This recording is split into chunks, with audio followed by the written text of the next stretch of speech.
semuanya, selamat datang lagi di channel Dr. Francisca di Prancis. Untuk di vlog kali ini, gue bakal ngebahas bagaimana sih dok caranya supaya cepet hamil. Tapi sebelumnya seperti biasa, support terus channel ini supaya channel ini bisa makin bermanfaat lagi buat orang banyak. Caranya gampang banget, kalian cukup subscribe, like, comment, dan share. Buat teman-teman yang ada pertanyaan, silahkan langsung tanya di kolom komentar, atau kalian bisa langsung DM gue di Instagram The Clarox Family. Oke, kali ini gue pengen bahas tuntas tentang bagaimana sih dok caranya supaya cepat hamil. Karena gue selalu dapat pertanyaan ini tiap hari, selalu ada di kolom komentar maupun di DM di Instagram gue. Mungkin ada beberapa teman yang bilang, dok saya sudah intens berhubungan suami istri, tapi kok nggak hamil-hamil juga. Nah, mungkin cara-cara ini nih yang kalian belum tempuh. Yang pertama yang harus kalian lakukan adalah lepas alat kontrasepsi. Nah, iyalah, gimana mau hamil kalau pakai alat kontrasepsi, ya nggak? Kan kita tahu nih, alat kontrasepsi itu gunanya untuk mencegah kehamilan. Ya iyalah, zong kalau masih pakai alat kontrasepsi, terutama buat ibu-ibu yang pakai KB suntik. Nah, KB suntik ini agak spesial karena kita butuh beberapa waktu, kira-kira 9 bulan untuk bisa kembali subur. Karena biasanya suka kayak gini nih, dok saya sudah lepas KB suntik sekian bulan, 2 bulan, 3 bulan, tapi kok nggak hamil-hamil. Nah iya, karena tubuh kita ini butuh adaptasi. Ya, hormon di tubuh kita ini butuh adaptasi. Yang awalnya ditekan supaya nggak hamil, nah sekarang harus dikembalikan normal lagi, dan itu butuh waktu. Ada yang tubuhnya butuh waktu ya sebentar aja gitu bisa hamil lagi. Ada juga orang yang butuh waktu yang cukup lama untuk bisa hamil kembali. Yang kedua yang selalu gue tekankan juga adalah jangan stres. Kebanyakan pasangan tuh gitu, dok sudah nikah sekian lama nggak hamil, akhirnya ujung-ujungnya jadi stres. Kok nggak hamil-hamil, kok nggak hamil-hamil. Jadi kayak apa ya, terpatok gitu loh untuk ingin cepat hamil. Nah itu gak bagus gitu loh. Jadi satu hal yang pasangan-pasangan tuh harus tahu, hubungan seksual itu bukan hanya untuk mendapatkan keturunan, tapi juga untuk mendapatkan kesenangan. Nah ini harus dicamkan baik-baik ya. Hubungan seksual tuh sangat-sangat penting dalam hubungan suami istri ya. Jadi seperti yang tadi sudah gue jelasin, bukan hanya tujuannya itu cuman untuk mendapatkan keturunan, tapi juga untuk bersenang-senang. Nah, kalau sudah stres, bawaannya sudah stres, udah pengen, udah harus punya anak, yang ada nanti malah mengganggu produksi sel telur dan sel sperma dari kedua belah pihak gitu loh. Usahakan melakukan hubungan seksual itu kurang lebih 1-2 kali setiap minggunya. Tujuannya untuk apa? Untuk tetap menjalin harmonisasi antara suami istri gitu loh. Jadi, dok, pokoknya saya hubungan seks itu cuma untuk hamil. Nah itu yang kadang-kadang bikin, aduh, kualitas sel telur dan spermanya itu jadi kurang baik, jadi stres juga gitu loh. Yang ketiga dan nggak kalah penting adalah mengetahui masa subur. Kalian bisa lihat nih vlognya cara menghitung masa subur ya. Di situ sudah gua bahas tuntas tentang bagaimana caranya. Tujuannya apa dong? Tujuannya supaya tepat sasaran gitu, terutama buat teman-teman yang pengen langsung hamil gitu ya. Dok saya sudah berhubungan tiap hari tapi kok nggak hamil-hamil. Nah itu karena waktunya tidak tepat. Terus ada juga nih yang nanya, dok kalau berhubungan tiap hari kira-kira chance atau keberuntungannya menghasilkan keturunan makin tinggi dong dok? Sebenarnya jujur kalau gue pribadi gue nggak gitu terlalu setuju ya, dalam artian satu, jelas kualitas spermanya tidak begitu baik, dalam artian memang setiap harinya tetap terjadi pembentukan sperma, tapi kualitasnya dan jumlahnya juga tidak sebanyak yang diinginkan. Kadang-kadang percuma, dalam artian percuma berhubungan seks, keluarin air mani, keluarin sperma, tapi jumlahnya tidak mencukupi untuk membuahi sel telur. Kadang-kadang seperti itu. Jadi gue lebih prefer untuk bilang ke pasien-pasien itu lebih baik selang-seling atau kurang lebih 3 hari. Jadi kurang lebih tuh sperma tuh butuh waktu 3 hari untuk sampai bisa betul-betul mateng untuk siap membuahi sel telur. Lalu yang keempat, ini yang harus diperhatikan saat berhubungan seksual. Yang pertama, posisi menentukan prestasi.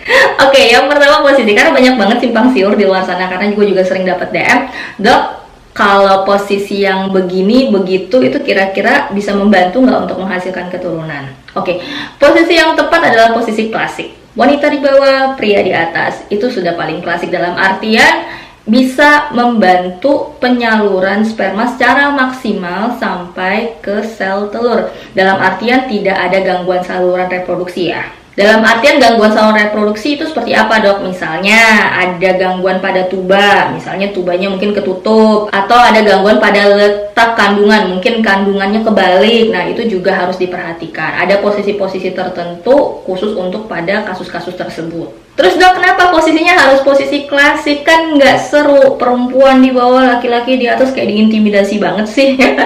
Sebenarnya nggak ada masalah. Dalam artian seperti ini, dengan adanya posisi itu kita sama-sama tahu bisa dibantu dengan adanya gravitasi. Jadi otomatis si sperma bisa disalurkan dengan lancar atau dengan baik gitu maksudnya. Jadi cuma untuk membantu saja. Terus banyak juga ini yang nanya, Dok, lebih baik berhubungan seksual di pagi hari, di siang hari, di sore hari, atau di malam hari? Nah, beberapa penelitian menunjukkan bahwa kondisi sperma paling optimal itu di pagi hari. Jadi, Dok, gimana? Pagi hari atau malam hari lebih baiknya? Nah, sebenarnya nggak ada masalah. Yang penting si ibunya setelah melakukan hubungan seksual jangan langsung beraktivitas, jangan langsung loncat-loncatan, jangan langsung zumba gitu ya. Kenapa? Ya nanti spermanya keluar lagi gitu. Sebaiknya setelah berhubungan seksual ibunya istirahat, jangan banyak gerak, jangan ikutan zumba, jangan olahraga, jangan lari-lari, jangan jogging-jogging gitu ya. Istirahat, duduk tenang atau berbaring ya, supaya penyaluran spermanya bisa maksimal. Kemudian yang kelima, ini juga penting banget buat para bapak-bapak ya, untuk menjaga kualitas sperma. Nah, ini jangan ejakulasi terlalu sering. Yaitu tadi gue bilang, jangan terlalu sering berhubungan seksual. Yang artinya jangan tiap hari juga gitu ya, Pak ya, butuh regenerasi nih spermanya.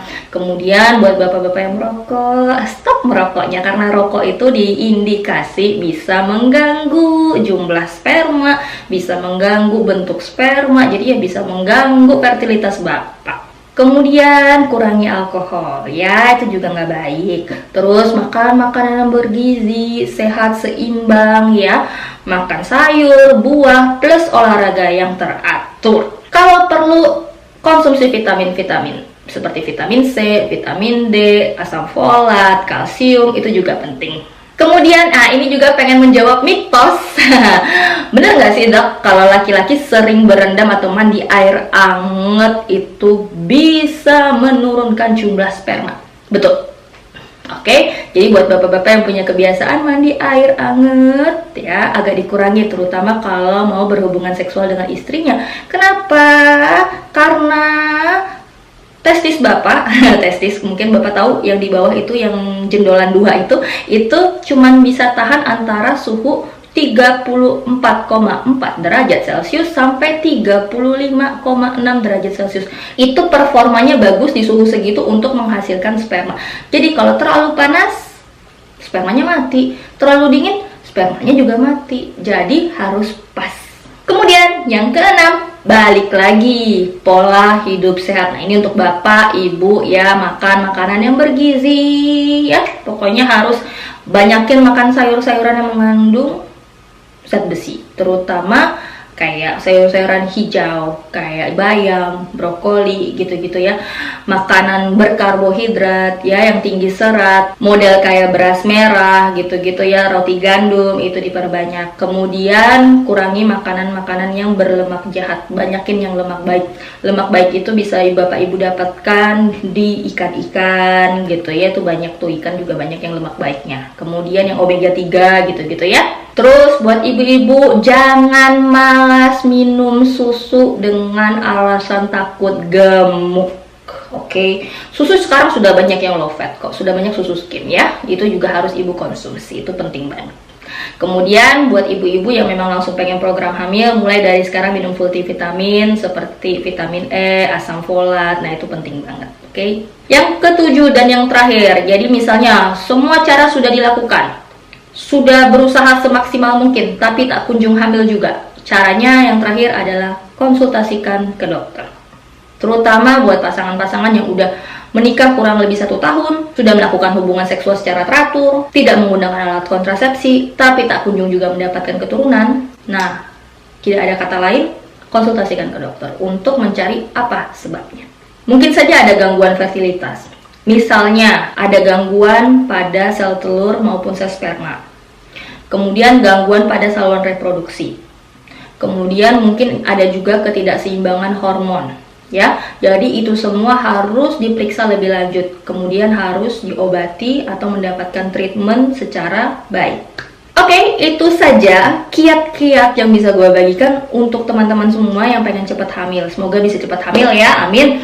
Seperti biasa, gue tunggu komentar teman-teman semua, pertanyaan teman-teman semua di kolom komentar. Dan tentunya di DM Instagram juga, kalian bisa tanya-tanya langsung di sana. Dan jangan lupa juga untuk share vlog ini supaya lebih bermanfaat juga, terutama buat teman-teman yang sekarang mungkin lagi menanti keturunan. Oke, itu saja untuk saat ini. Sampai jumpa lagi di vlog selanjutnya. Dadah!